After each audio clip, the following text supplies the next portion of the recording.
there is a kind of tiredness that sleep cannot fix.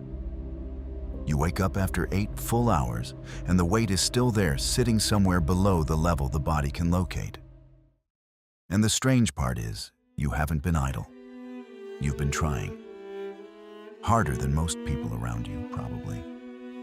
The routines kept, the resistance pushed through, the early mornings honored by every external measure. You are someone who does the work, and still, something isn't moving. That gap between the effort poured in and the aliveness expected on the other side is what most conversations about personal transformation skip over. They tell you the gap exists because you need a better system, a clearer goal, more consistency. So you acquire those things, and the gap remains. Carl Gustav Jung spent the better part of his career sitting across from people who had done everything right and still found themselves exactly there. Driven people, capable people, people who had arranged their lives according to every reasonable expectation and arrived at their 40s feeling like they were living someone else's story, the story of a life that fit perfectly on paper and chafed everywhere it touched skin. What Jung understood, and what most of the self-help machinery built after him quietly ignores, is that the psyche does not respond to pressure the way a problem at work does. You can force a negotiation. You can force a deadline. You can manufacture momentum that looks, from a distance, like progress. But the deeper life, the one Jungian psychology and psychoanalysis spent decades mapping, runs on a different logic entirely. It responds to meaning. It responds to honesty. At certain critical moments, it responds only to stillness. Blaise Pascal wrote in the 17th century that all of humanity's problems stem from the inability to sit quietly in a room alone. He wrote that before smartphones, before the attention economy, before the entire infrastructure of modern life was engineered specifically to prevent exactly that kind of sitting. What Pascal saw then, and what a century of clinical work confirms, is that the flight from stillness is among the most consistent patterns in human behavior. And the flight is not laziness. The flight is fear. Fear of what exactly? Jung gave the most direct answer anyone has produced. People will do anything, no matter how absurd, to avoid facing their own souls. He said anything. He said no matter how absurd.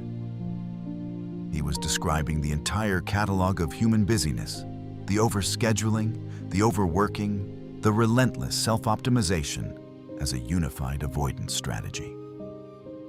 A sophisticated, exhausting way of never being quiet enough to hear what is actually happening inside. The deepest irony is that the people most afraid of that silence are almost never the lazy ones. They are the ones pouring the most energy into motion, because for them, motion has become the only proof they exist. The moment they stop, a question arrives. And the question is the thing they've been outrunning. It sounds different for everyone, but it tends to arrive in the same register, a low, persistent frequency underneath daily life. Something that asks, is this actually the direction? Because I have been moving for a very long time, and I cannot remember the last time I felt I was going somewhere that was mine. That question is the beginning of genuine psychological insight. And the exhaustion you've been carrying, that specific, sourceless, sleep-resistant fatigue of someone trying without alignment, that is the psyche's first language. The first signal in what becomes, if you learn to read it, a coherent and urgent message. The message is not that you have failed. The message is that there is a current running beneath your life, deeper than your plans, older than your strategies, more patient than your willpower. And every time you force against it, you move further from something you cannot quite name but have not stopped missing. What that current is, where it comes from, and how you begin to move with it instead of against it, that is what the next 50 minutes are about. To understand why forcing feels so natural, why stopping requires an almost violent act of will, you have to understand what the ego actually is and what it was built to do. In Jungian psychology, The ego is the center of conscious identity. It holds your name, your history, your understanding of cause and effect.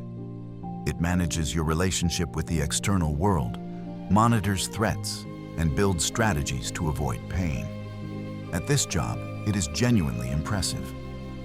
The ego that carries you through a difficult negotiation, that keeps you functional during a crisis, that produces results when everything in you wants to quit, that ego deserves credit. But it carries a vulnerability that becomes catastrophic once you're unaware of it. It equates action with safety. This is not a moral failing. It is wiring.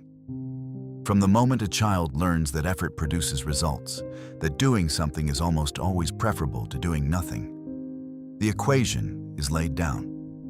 Action equals control. Control equals safety. Safety equals survival. By adulthood, this runs so deep, it operates below conscious thought. The moment anxiety appears, the moment circumstances feel uncertain, and the ego's automatic response is, do something, fix it, plan it, control something. In ordinary life circumstances, this serves you well enough. The problem arrives when the thing generating anxiety is a question the ego cannot answer through action. Questions like, am I living the right life?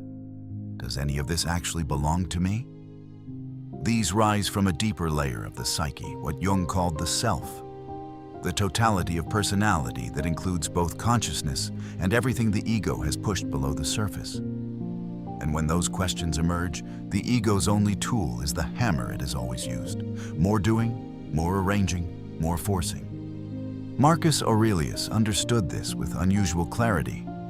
For a Roman emperor commanding the largest military force in the ancient world. In his private journals written to discipline himself, never intended for anyone else to read, he returned obsessively to what the Stoics called the hegemonikon, the ruling faculty of the mind. The central project of Stoic philosophy, as Aurelius practiced it through campaign after campaign and plague after plague, was learning to distinguish between what the ruling faculty could legitimately govern and what it was merely trying to control out of anxiety rather than wisdom. The Stoics had a phrase for compulsive over-control, excessive attachment to preferred indifference. It means you have confused what you prefer with what is genuinely necessary. And in that confusion, you have begun controlling circumstances, not because control is needed, but because the absence of control produces a feeling you cannot tolerate. The ego reads that feeling the vertigo of uncertainty, the discomfort of not knowing as a signal that something is wrong. So it goes to work. It rehearses conversations before having them. It fills every available hour with evidence of its own agency, because an hour of genuine stillness looks, to the ego's nervous system, like an hour of danger. There is a particular kind of person for whom this pattern becomes consuming someone whose entire identity is built around being capable, useful, the one who handles things. Someone who, if placed in a quiet room long enough, would feel a sourceless unease they cannot name and will not sit with. Someone trained by everything in the surrounding culture to read stillness as failure and busyness as virtue. Jung watched patients construct extraordinarily elaborate lives, careers, relationships, spiritual identities that functioned primarily as what he called persona, a mask so thoroughly worn that the person wearing it had forgotten it was a mask. The surface architecture of a life built to manage an interior the ego refuses to examine. And the work of individuation, the lifelong process of becoming who you actually are, required, at some point, the recognition that the mask and the face are not the same thing. That recognition almost never arrives gently. The ego does not dismantle its own architecture voluntarily. It has to be moved by something larger than itself. And that something is precisely what the rest of this video is tracking. If this is already reaching something you've been carrying quietly, subscribe and stay. What comes next is the part most conversations about personal transformation never get to. In the 3rd and 4th centuries, something unusual happened in the Egyptian desert. Men and women educated, theologically sophisticated, socially positioned in the cities of the late Roman Empire began leaving. They walked away from Alexandria, Antioch, and Rome into the silence of the Nitrian desert and stayed there. Some for years, some for the rest of their lives. They were not fleeing suffering. They were pursuing something they could only describe by naming what it required: absolute stillness. These were the Desert Fathers and Mothers, the first systematic psychologists of the interior life in Western history, centuries before the word psychology existed. Abba Moses, one of the most revered among them, a man who had been a bandit before his conversion, which gave him a particular lack of sentimentality about human nature, was asked by a young monk how to find God. His answer was 4 words: stay in your cell. He didn't mean the physical cell alone. He meant stop running. Stop filling the silence with activity, with the next plan, the next project, the next thing that keeps you from being present with what is actually happening in the deepest part of you. Stay. Let the water settle. Because only when the water settles can you see what lives at the bottom. Carl Jung arrived at almost the same insight 15 centuries later through a completely different methodology, through psychoanalysis, through dream study, through decades of clinical work. And the image he returned to most consistently is one every person carries in their body as an instinct. The psyche is like a deep lake. When the surface is still, you can see all the way down your real desires, your actual values, the direction that belongs specifically to you and no one else. The moment you throw a stone, the image breaks. Concentric rings spread outward, the reflection distorts, and the depths become invisible. Here is what makes this more than metaphor. The ego's solution to a disturbed surface is always to throw another stone, larger this time, with more force, as though if you generate enough motion, the turbulence will resolve into clarity. It won't. More stones mean more disturbance. The only thing that restores visibility is waiting genuinely, without intervention, for the surface to still itself. Modern productivity culture has built an entire economy around preventing that stillness. Notifications are stones. Metrics are stones. The relentless cycle of goals set, achieved, and immediately replaced by newer and larger stones, all of them. The culture has made the throwing of stones feel like moral virtue, while sitting quietly until the water settles feels like laziness, or worse, failure. The neuroscience here is not metaphorical. Default mode network research, the study of what happens in the brain during genuine rest and inward attention, has produced findings that would have surprised no desert monk. The brain's deepest integration work, the kind that produces creative insight, emotional regulation, and the sense of personal meaning, happens when nothing externally demanding is occurring. The resting brain is not an idle brain. It is doing the work the busy brain is too distracted to attempt. Jung called what lives in those depths the unconscious. The Desert Fathers called it the presence of God. The neuroscientists call it default mode processing. The name is less important than the recognition that all 3 traditions are pointing at the same territory, a layer of intelligence and guidance that the ego, in its relentless activity, cannot access, can only drown out. What Abba Moses understood, and what a century of depth psychology confirms, is that the guidance a person most needs cannot be generated through effort. It can only be received. And reception requires the one condition the ego finds most threatening: doing nothing while something deeper has room to speak. The work, then, is creating conditions for the settling. And that begins with the most difficult thing a driven person will ever attempt: stopping long enough to let the water go still. In 326 BC, Alexander of Macedon stood at the banks of the Ephasus River in what is now the Punjab. Behind him lay 8 years and 17,000 miles of campaign. He had never lost a battle.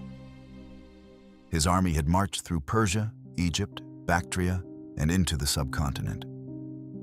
At every point where the human will to continue might have failed, Alexander had found a way to make it last another season, another year, another 1,000 miles. At the Ephasus, he couldn't. His veterans men who had followed him from the coast of Greece to the edge of the known world sat down and refused to go further. Alexander retired to his tent for 3 days. He offered sacrifices and sought divine signs to continue. The omens came back unfavorable, and the man who had never once turned back, turned back. The historians tend to focus on the political dimension of that moment, the first real check on Alexander's ambition. But the psychological reading cuts much deeper. What stopped him at the Ephasus was not the river. Armies had crossed wider rivers. What stopped him was the withdrawal of something that no strategic brilliance, no willpower, no commanding presence could manufacture once it was gone. The energy had left. In Jungian psychology, Jung understood psychological energy, what he called libido, as something far broader than Freud's framework allowed. For Jung, libido was the total available energy of the psyche, and it flowed in a direction the conscious mind could not always control or redirect. When you were aligned with your deeper nature, when the life you were living and the life the deeper self required were moving in the same direction, energy appeared almost automatically. The work was hard, but it fed you. The challenges were real, but they didn't hollow you out. There was something beneath the effort that felt like genuine forward motion. When that alignment broke, when the life the ego was maintaining and the life the deeper self required had diverged too far, the energy began its withdrawal. Subtly at first. A little less enthusiasm for what once excited you. A slightly heavier quality to mornings. The sense of doing the same things you've always done. But the fuel they once provided is no longer being delivered. Where love rules, there is no will to power. And where power predominates, love is lacking. When you are forcing a path the soul has quietly abandoned, the will to power the ego's drive to control, to produce, to maintain appearances, can persist long after meaning has departed. The person still looks functional from outside. They are keeping all the commitments, hitting all the marks. But inside, something is being consumed that will not be replaced. The deep reserves that only genuine alignment generates. Consider a tree planted in wrong soil. You water it more, add amendments, study the problem carefully. Nothing changes. The horticulturist's answer, when every intervention fails, is always the same. The soil is wrong for this tree. Move it to the right ground, and the transformation can be startling. And the same organism, with far less deliberate care, begins growing in ways that were never possible before. The soil was not the tree's failure. The soil was the signal. The soul operates on exactly this principle. When you are moving in the direction that genuinely belongs to you, not the direction assigned to you, not the one that makes sense on paper, but the one corresponding to who you actually are underneath everything you've constructed, energy appears that cannot be manufactured through any other means. And in wrong soil, no discipline, no self-optimization, no morning routine can produce what genuine alignment provides without trying. The difficulty is that the ego almost always interprets the withdrawal of energy as a command to try harder. When something isn't working, apply more force. But when the problem is misalignment rather than insufficient effort, more force accelerates the drain. Alexander could not conquer his way past the Ephasus any more than you can optimize your way back to meaning once meaning has moved somewhere you haven't yet looked. The fatigue, the dimming enthusiasm, the specific hollowness of going through motions that once had genuine content. That is the psyche doing the most useful thing it knows how to do. Withdrawing resources from a direction that no longer belongs to you. To force the question, where does the energy actually want to go? The answer is already present. It surfaces in moments of unguarded attention, in what lights you up without announcement, in what you return to when nothing is demanding anything from you. That attention, consistently practiced, is how the withdrawal becomes a compass rather than simply a collapse. There is a passage in the 19th chapter of 1 Kings that contains what may be the most psychologically precise account of burnout ever written. Elijah has just come off the greatest victory of his prophetic career. On Mount Carmel, he called down fire from heaven in a contest with 450 priests. The crowd fell on their faces. By every external measure, this was the defining moment of a life built entirely around conviction and purpose. And then, immediately within the space of a few verses, he is alone in the desert under a juniper tree, asking God to take his life. The biblical text doesn't explain this away or moralize. It records something that anyone who has ever given everything to something will recognize in their gut. The crash that follows the performance. The specific emptiness that arrives after the thing you poured yourself into is finally over. The moment when the adrenaline of conviction can no longer sustain the body it has been running on.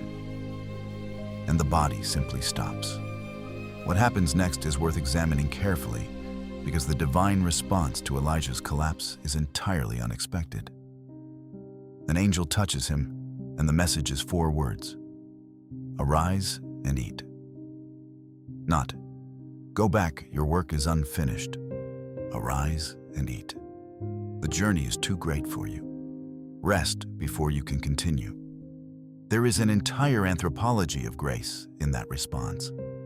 The soul in genuine depletion doesn't require judgment. It requires care. The recognition that the exhaustion is legitimate. That the body and psyche carry limits that conviction alone cannot indefinitely override. What makes the Elijah passage specifically relevant to what Jung was mapping is the sequence that follows. After the rest and nourishment, Elijah travels 40 days to a cave on Mount Horeb. And there, God asks the question at the heart of every psychological crisis. "What are you doing here, Elijah?" The question is diagnostic. What sequence of events led from the fire on Carmel to this cave? What did the signals say, and at what point did the ignoring of them produce the collapse you are now sitting inside? Collapse is almost never sudden. That is one of the most consistent findings across the entire tradition of psychoanalysis and Jungian psychology. The major breaks, the burnout, the breakdown, the life event that forces a complete stop, are preceded by smaller signals that accumulated unheard. The unconscious, Jung argued throughout his work, always seeks balance. The psyche is not trying to destroy the ego. It is trying to correct the ego's trajectory when the ego has pulled too far from the actual path of development. And it does this through a graduated sequence. First, the quiet signals, a feeling of flatness in work that once produced genuine excitement. A low-grade reluctance that appears when you think about the week ahead. The particular quality of dreams that keep returning to the same imagery rooms you cannot exit. Paths that go nowhere. These are the whispers. The shadow self of the parts of the psyche denied and unacknowledged begins its own form of communication in exactly this register. If the whispers aren't heard, they get louder. Persistent physical tension no amount of exercise resolves. Sleep that restores the body, but not the spirit. Emotional numbness, the inability to feel moved by things that once moved you easily. If those signals are dismissed, labeled as stress, as weakness, as something to manage rather than understand, the unconscious moves to its final vocabulary. The body stops cooperating. The relationship reaches a terminal point. The career runs out of road. Jung addressed this directly. One does not become enlightened by imagining figures of light, but by making the darkness conscious. Psychology and alchemy, Jung. The darkness is everything the ego has refused to examine. Every signal dismissed as inconvenience. Every quiet withdrawal of energy explained away as circumstantial. Every moment of genuine inner communication overridden by the ego's insistence on continuing as before. The gift, and it is a genuine gift, though it arrives in forms that look nothing like gifts, is that by the time the real collapse comes, the ego has been so thoroughly stripped of its usual arguments that it becomes, for the first time, genuinely open. Open to the question the psyche has been asking for years. Open to a direction that forcing never could have revealed. Open to what many traditions have called, each in their own language, the will of something deeper than the constructed self. Homer's Odyssey is usually taught as an adventure story. A clever king, a long journey home, monsters and goddesses, and the eventual reunion with a faithful wife. But read it as a map of the psyche, which is exactly how Jung read every myth, and something else entirely emerges. What Homer is actually writing about is the systematic dismantling of a man too clever, too controlled, too attached to his own competence to find his way home by any other means. Odysseus leaves Troy as the most strategically brilliant commander in the Greek alliance, the man who invented the Trojan horse, the man Athena herself loved for his cunning. And his first response to the challenge of getting home is exactly what you'd expect. He tries to navigate it. He plans, schemes, outsmarts, manipulates circumstances toward his preferred outcome with relentless tactical intelligence. And for years, this produces only increasing catastrophe. Every act of ego assertion drives him further off course. Every intervention makes the journey longer. The turning point comes not at a moment of victory, but at a moment of complete depletion. Washed ashore on Calypso's island, his ships gone, his men gone, stripped of every instrument of his identity except the bare fact of survival. Odysseus sits on the rocks and weeps every morning, looking west toward home, knowing he cannot get there, having exhausted every available strategy, reduced to nothing but his longing. And that longing, pure, undefended, completely ungoverned by tactical overlay, is precisely what cracks the story open. Homer was encoding something the Greeks understood as lived experience. The deepest navigation available to a human life is sometimes inaccessible until the ego's preferred instruments have all failed. The Odyssey is the oldest surviving map of what Jung would call the necessary collapse. There is no coming to consciousness without pain. He was careful to say, this is not a philosophy of seeking suffering. The collapse is not something to rush toward, but when it arrives, and if you have been forcing long enough against signals, escalating long enough, it tends to arrive. It carries an authority that nothing gentler can provide. Because collapse does something no softer intervention can accomplish. It removes, all at once, every argument the ego has been using to avoid the question. The career that proved your value is gone. The relationship that contained your identity is over. The plan that organized your sense of the future has become impossible. And in the rubble of all those structures, the persona, the carefully maintained architecture of who you were supposed to be, the actual self, finally has enough room to be seen. This is what the Phoenix myth is actually about. And it's worth being precise because the image is used so carelessly in popular culture. People reach for it to mean, you will rebuild stronger. But that misses the point entirely. The phoenix does not rebuild. It is reborn. The bird that rises from the ashes is not a repaired version of the old one. The fire does not damage the old form and leave it scarred but functional. It consumes it completely. what emerges is entirely new. The seed must break open before the shoot can emerge. The chrysalis must dissolve completely. The caterpillar literally becomes undifferentiated liquid before cellular restructuring produces the butterfly. This is not metaphor. It is a description of how development actually works at every level, from cells to souls. In neuroscience, the same principle holds for genuine psychological transformation. The rewiring that produces real change in the structure of personality requires the deactivation of old neural patterns before new ones can consolidate. The brain, like the psyche, does not simply layer the new on top of the old. It reorganizes. And reorganization includes a period of functional disruption while the old structure is still dissolving and the new one has not yet stabilized. What many people describe, in retrospect, as the worst period of their lives and the season when everything familiar disappeared, when nothing they reached for held, when the self they had always known seemed to dissolve without replacement, turns out, viewed from a decade of distance, to have been the hinge point, the moment dividing the life they were performing from the life they actually lived. Collapse, seen from within, looks like destruction.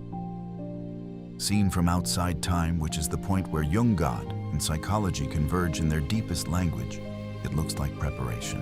In 1577, a Spanish priest named Juan de Yepes Alvarez was seized by his own religious superiors and locked in a cell roughly 6 feet by 10 in a monastery in Toledo. The charge was insubordination. He had been carrying out reforms the establishment found threatening. The cell had no window except a slit too small to see through. He was brought out 3 times a week to be flogged before his brothers. This lasted 9 months. In those 9 months, Juan de la Cruz, John of the Cross, as history named him, composed poetry that is still considered among the most psychologically sophisticated literature in the Western tradition. He wrote it in his head in the dark, committing the lines to memory. The only way a man left alone with nothing but his own mind can preserve what emerges from it. He called the central experience he was mapping La Noche Oscura del Alma, the dark night of the soul. What separates this document from the enormous literature of spiritual suffering is John's insistence on what the dark night actually is. He was precise on the point. The dark night is the soul's experience of God withdrawing all felt consolation and the emotional warmth, the sense of divine presence, the spiritual satisfaction that had previously accompanied religious practice, specifically to produce a deeper and more unconditional relationship. The absence is the intimacy. The darkness is the deepening. Jung read John of the Cross carefully.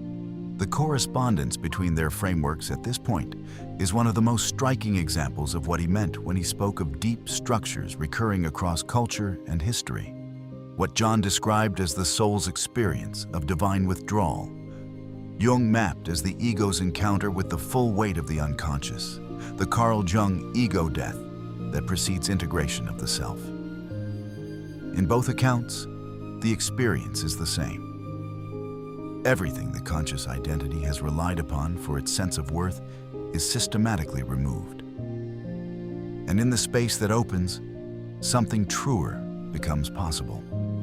There is a specific fear at the center of this experience, and it deserves naming because it is what most often causes people to flee the process before it can complete itself. The fear is not of the pain, though the pain is real. The fear is of non-existence. The ego, stripped of its defining structures, generates a very convincing suggestion. This is annihilation. There will be nothing on the other side. The dissolution is permanent. This is the ego's last argument against transformation. And it is persuasive in direct proportion to how thoroughly the ego has been identified with those structures.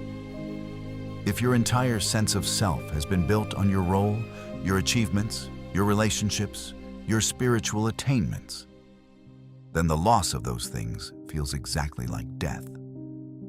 Which is precisely why Jung gave this stage of individuation the name he did. Ego death. The actual dissolution of the identity structure the conscious mind has inhabited for decades.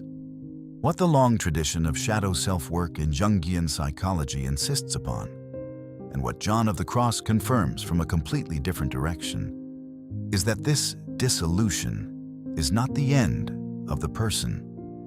It is the end of the person's attachment to a version of themselves that was always too small for what they actually are. The Desert Fathers had a word for the interior state the ego produces at the exact threshold of transformation. They called it acedia, often translated as sloth. But actually, the profound spiritual flatness and restlessness of someone standing at the edge of something they cannot see the bottom of, unable to move forward and unable to return. In its modern form, it looks like depression. It looks like meaninglessness. It looks like the blank heaviness of someone who has been sitting at the threshold of their own transformation long enough that the waiting has become its own kind of prison. And the only passage through it, as the Fathers understood, and as the long tradition of the psychoanalysis confirms, is the willingness to fall. To stop clinging to the wall of the old structure and allow the descent. Because on the other side, not before and not around but through, is the life that was always there underneath everything built on top of it. In 1909, Sigmund Freud and Carl Jung sailed together from Bremen to America for a series of lectures at Clark University. They were at the height of their intellectual partnership, the closest thing to a father-son relationship the early history of psychoanalysis produced.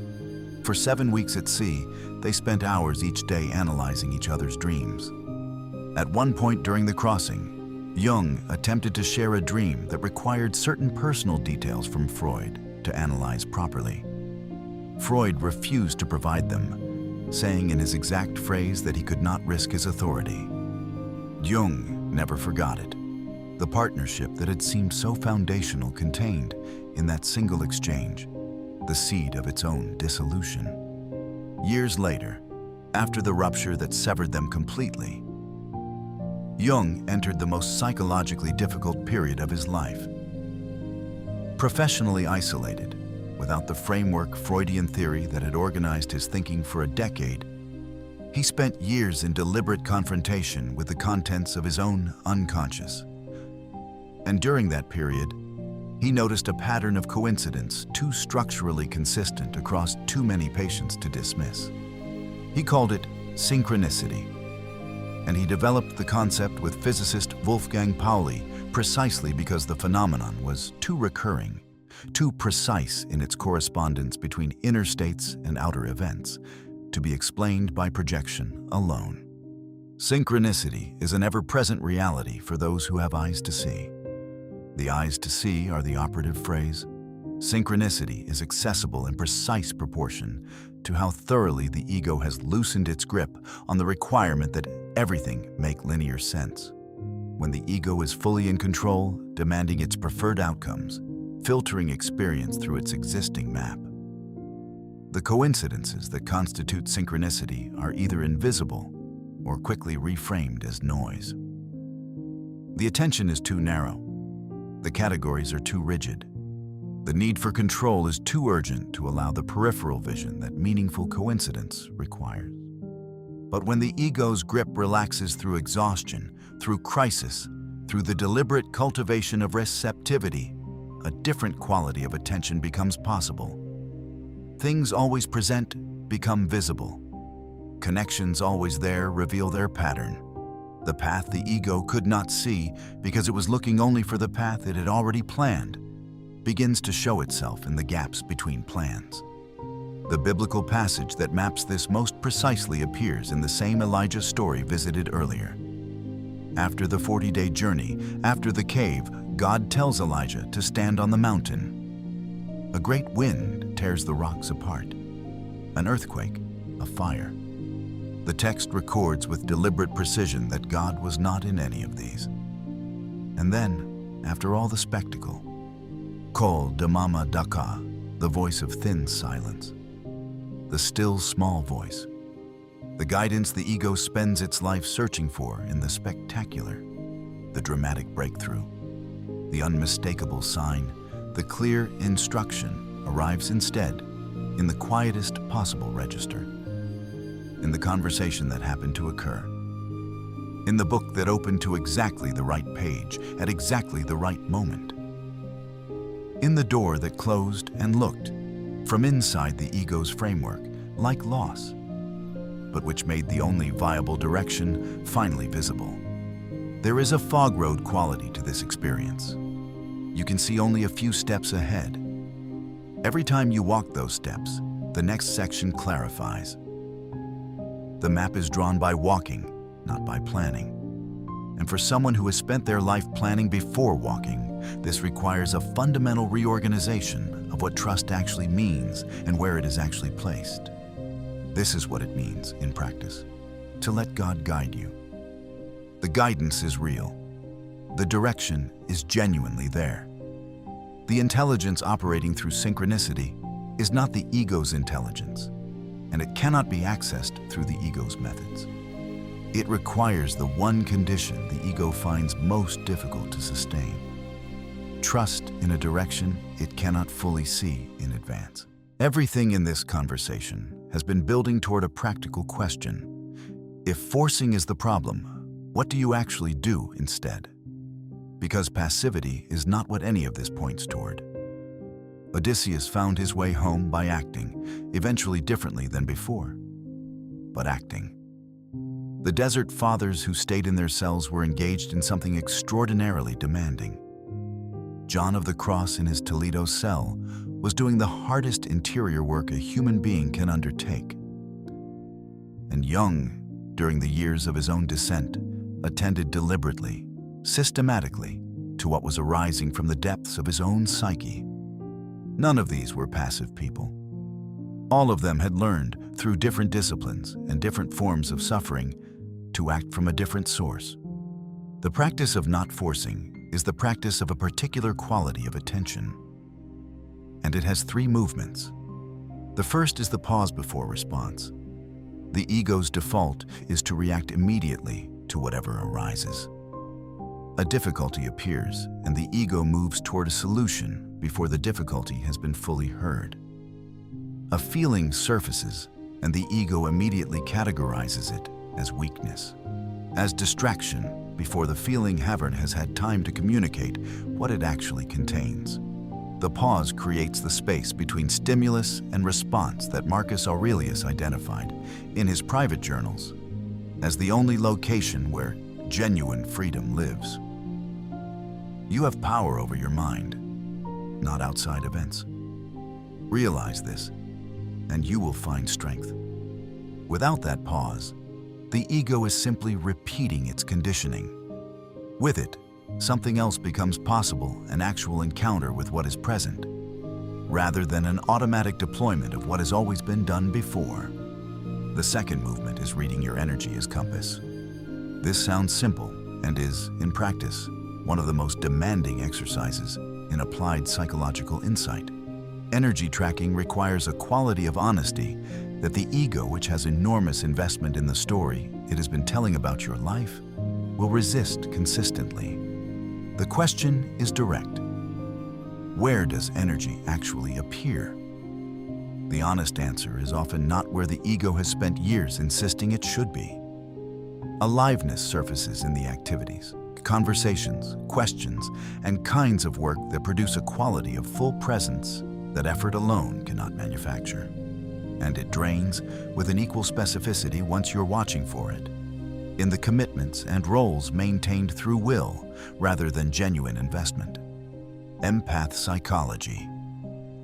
The branch of work dealing with people who are acutely sensitive to the emotional states of others has mapped this territory with particular precision. People with high sensitivity tend to feel the drainage and the aliveness with unusual sharpness. They cannot long-term fool themselves about where the energy is going, even when the ego insists things should be different. The body knows. The soul knows.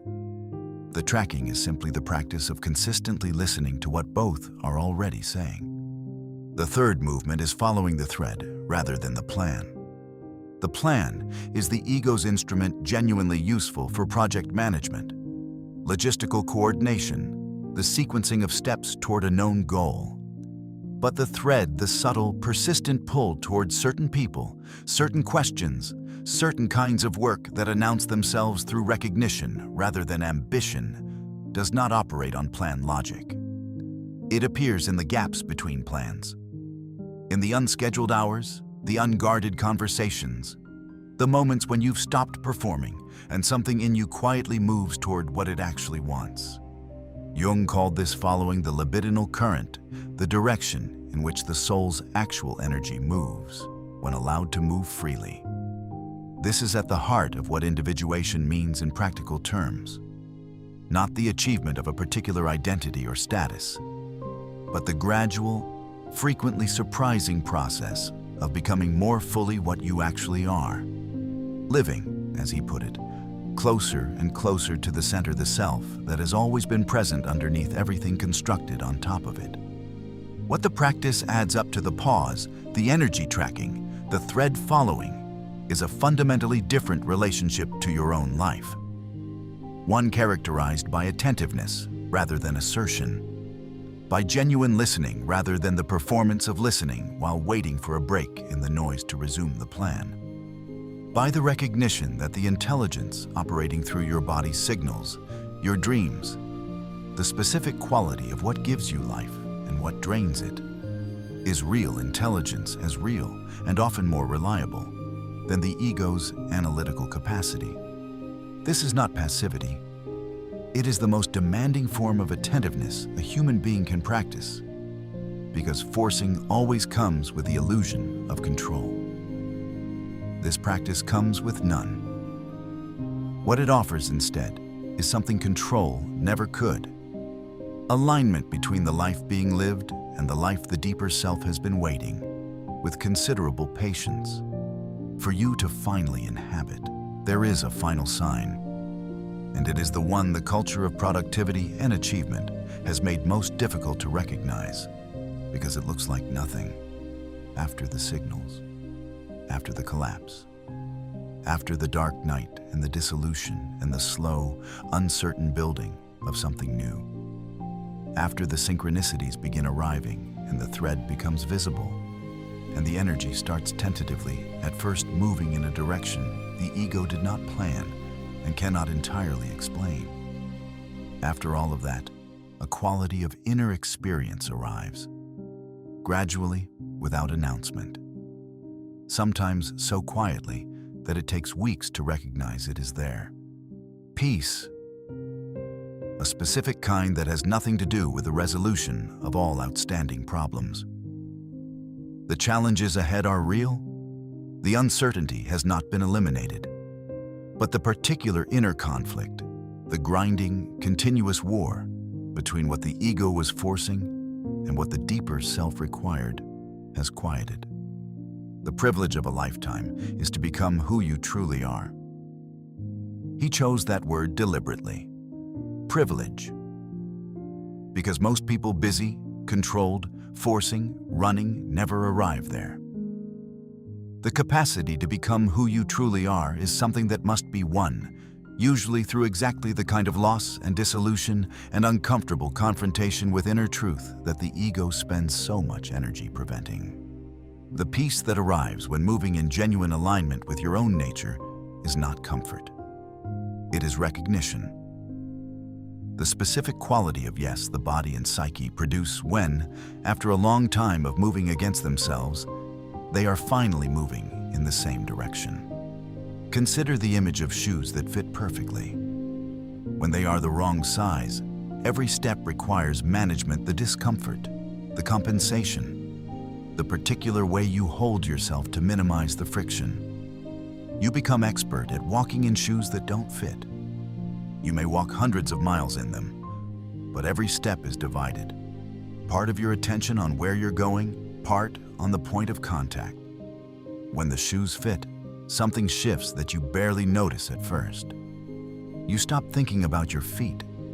The attention that was spent managing friction is simply available for the walk itself, for the landscape, for the full experience of what it is to be a person moving forward through a life. The right life does not eliminate resistance. The wind still pushes against you. The terrain remains uneven. But the resistance is outside you, meeting you from the world rather than inside you, dividing you against yourself at every step. That difference between a life that exhausts without filling and one that challenges while nourishing is the entire distance the psyche is always trying to close. This is where Carl Jung and psychology converge at their deepest point.